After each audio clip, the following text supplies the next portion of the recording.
এইবাৰৰ পঞ্চায়ত নিৰ্বাচনত এগৰাকী প্ৰাৰ্থীয়ে বিশাল শোভাযাত্ৰাৰে মনোনয়ন দাখিল কৰি এক নতুন নজিৰ গঢ়ি তুলিছে কাছাৰত।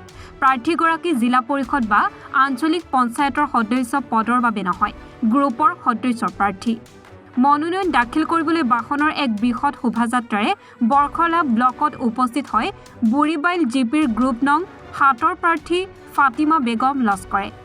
ফাতিমা বেগম লস্কৰে গোটৰ সদস্য পদৰ বাবে মনোনয়ন দাখিল কৰাৰ সময়তে শ্ৰমিক আৰু সমৰ্থকসকলৰ সৈতে বাহনৰ দীঘলীয়া শোভাযাত্ৰালৈ মনোনয়ন দাখিল কৰে।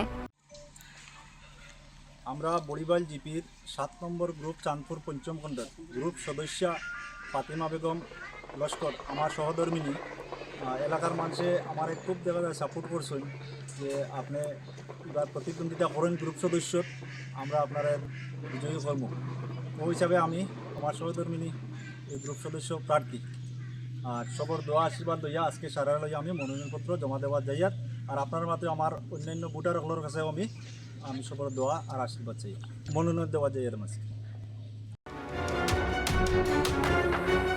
ভংগাপাৰৰ পৰা ৰাজৰ্ষি শৰ্মা মজুমদাৰ ৰিপৰ্ট, এনি ভাৰত 24।